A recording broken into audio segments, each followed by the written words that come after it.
Oh my God, you guys know it's been a lot of talks about Michael Jackson. And if you guys want me to deep dive to find out more videos and information about Michael Jackson, just press 5 and I will do that for you all. You know, since his movie just came out recently, a lot of buzz been around him and they're looking back at his mansion and they're finding some stuff inside that house. All right. I got some video footage. If you've never seen the inside of Michael Jackson house, we're about to go into the deep dive of it.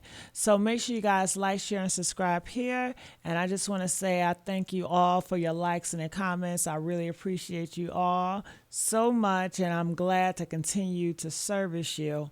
So let's see what they're talking about.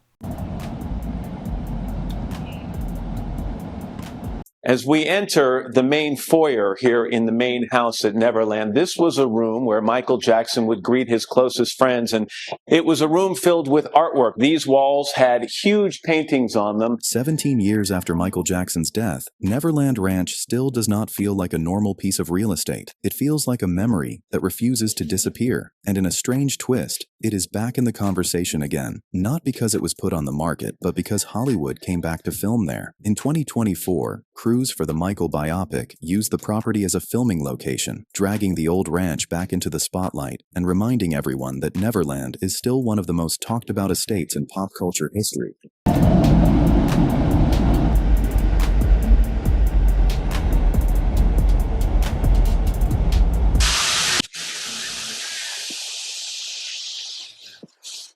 Down the stairs, and here is the master bedroom. You have the kitchen here, which is absolutely huge, just a beautiful kitchen. Dining room, and the other dining table was over here. Check out this. It goes virtually forever. In here, and you can go, and there's a small door that goes this way into somewhere else, which is a very small place. I think maybe, not sure what was in here. Today, the property is privately owned, renamed Sycamore Valley Ranch, and has been in the hands of billionaire Ron Burkle since 2020, when he bought it for $22 million after years of steep decline. That number alone tells you how far the place has fallen from its peak. Jackson originally bought the ranch in 1988 for about $17 million, then poured roughly $35 million into turning it into his own personal fantasy world. A place built to feel like childhood, spectacle, and escape all at once. The property eventually became famous for its 13,000 square foot French country home, its lake, its train station, its movie theater, and its amusement park style grounds. What started as a ranch in Santa Barbara County became one of the most recognizable private estates in America, and one of the most emotionally loaded as well. Off yet another bedroom is this room, which is interesting because look, it's a soundproof door. Listen to the sound. It's fantastic in here. And now we go to Disneyland, or what Michael recreated to look like Disneyland, the famous train station. Now, inside the train station, it's quite remarkable. A huge bank of monitors, and also probably pastries and things like that for people waiting to get on the train.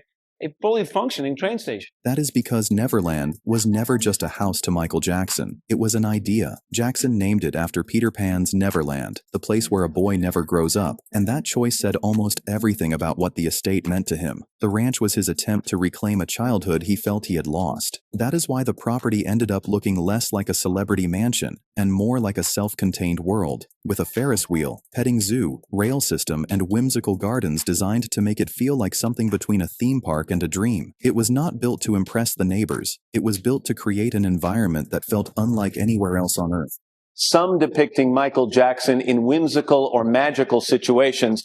He also loved all kinds of art. There were statues everywhere. One of the statues that I was told was located right here was of a butler with a tray with cookies on it. So he would welcome people in that way.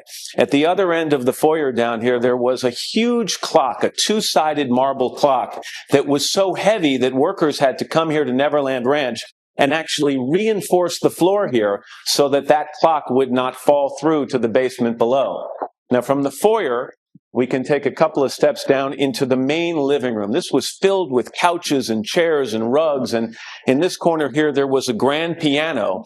On the top of the grand piano, there were dozens of photographs, framed photographs of Michael and his family members and his friends, and they would just line the entire top of the piano. And the details were outrageous. The ranch included a 50-seat movie theater, a 4-acre lake with a waterfall, a basketball court, a tennis court, guest houses, a barn, a firehouse, a carousel, and Disneyland-style landscaping around the train station and gardens. In its heyday, it also housed a petting zoo with llamas, chimpanzees, and other animals, plus a life-size train that ran across the grounds. If you only know Neverland from headlines, it is easy to forget just how elaborate it was. This was not a vanity project in the usual sense. It was Michael Jackson trying to build a world that reflected the life he wished he had been able to live. Across the room over here, this was interesting, next to the fireplace that he loved to use when he was entertaining guests, there was a pedestal here.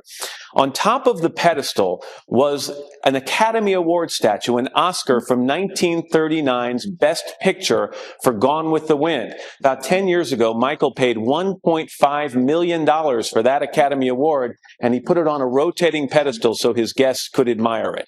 Again, this was the living room, and it leads us into the kitchen, which is a huge kitchen. This is the size of Meredith's kitchen, but this is an eat-in kitchen. He had a round table over there by the window. He would eat breakfast and lunch over there.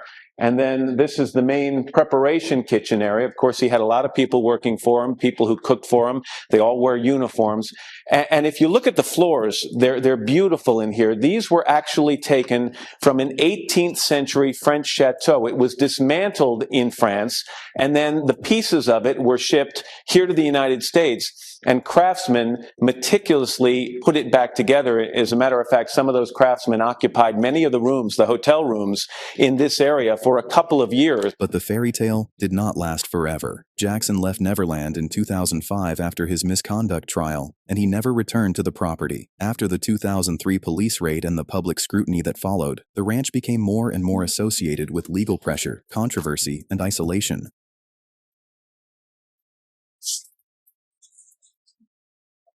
You guys need a uniform? Nice. What are you doing? Sheriff's Department. We have a search warrant? Is the manager here? Manager? Manager? I'm gonna get a uniform for you guys. Okay. Who else is here? Just you? Okay, one. Wait. Okay.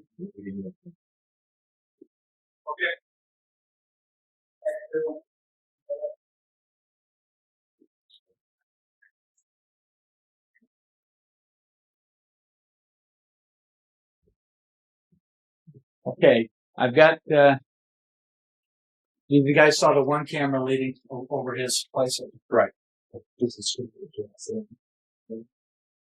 By the time Jackson died in 2009, Neverland had already become less of a home and more of a symbol, a place frozen between myth and fallout. The ranch's reputation had been deeply clouded by his personal struggles long before he was gone, which is part of why the estate's story is still so difficult to separate from Jackson himself. We do have some computers. Let's let John get in and disconnect. This is not what you're looking for.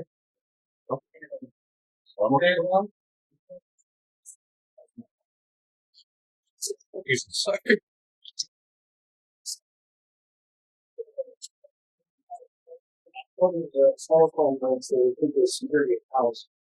Okay, let's let Opie and those guys know that we may be looking for that. Oh no, that's at this is The security house. that's a house. Security house. This is right at the main gate. All right. Okay. Well, the fireman is saying that they have an office, which is where the security, what's her name? Violet. Violet. In my office, I just put a desk.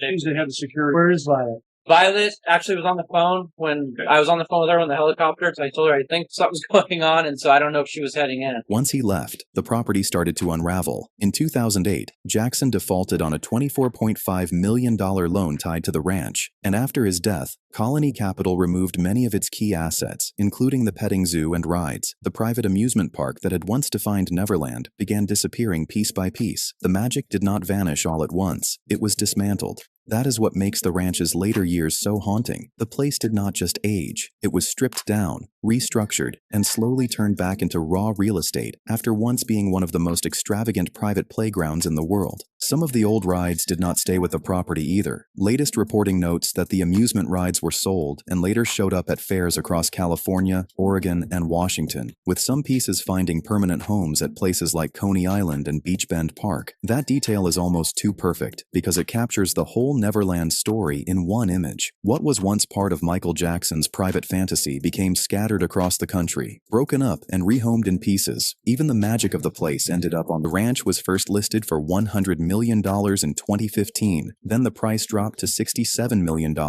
Then $31 million, before Burkle finally bought it in 2020 for $22 million.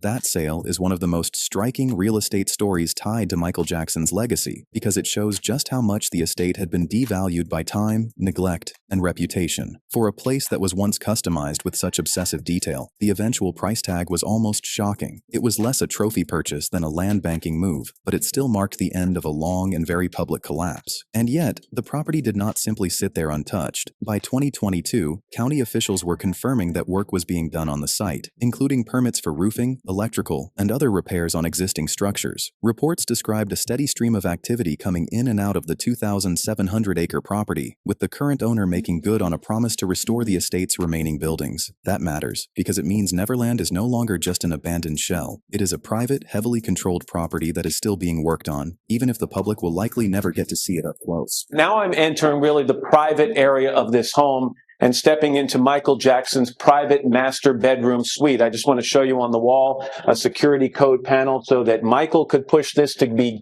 enter this area, or anyone else who would have access to this area would push this. What makes the recent comeback even stranger is that Neverland has now been used by the film industry as a living set. In 2024, filming permits showed that production on the Michael biopic included dialogue scenes, petting zoo work, and stunt filming on the property. SFGATE reported that Hollywood had descended on the ranch and given it new life for the movie, so the ranch that once sat silent for years has now been pulled back into the spotlight by a movie about the man who built it. But that film connection also brought the ranch back into one of the biggest legal and creative controversies surrounding Michael Jackson's story. The first version of the biopic was going to include a 1993 raid scene at Neverland, and some of that footage was actually filmed. Later, the production had to remove it after legal issues tied to Jackson's settlement with the Chandler family made that material impossible to use. So Neverland ended up doing double duty. It was both a real filming location and the exact place where the movie had to stop telling the story. That is a pretty remarkable twist for a property that already had one of the strangest histories in pop culture. That twist matters because Neverland was always more than a backdrop. It represented the part of Jackson's life where fantasy, isolation, and control all collided. He built it as a retreat from the pressure of fame, but it eventually became a symbol of that same fame's burden. It was a place that tried to preserve innocence, while the world outside kept demanding answers, explanations, and access. And that contradiction is why the ranch still captures people's attention years later. It is not just a real estate story, it is a character study in property form.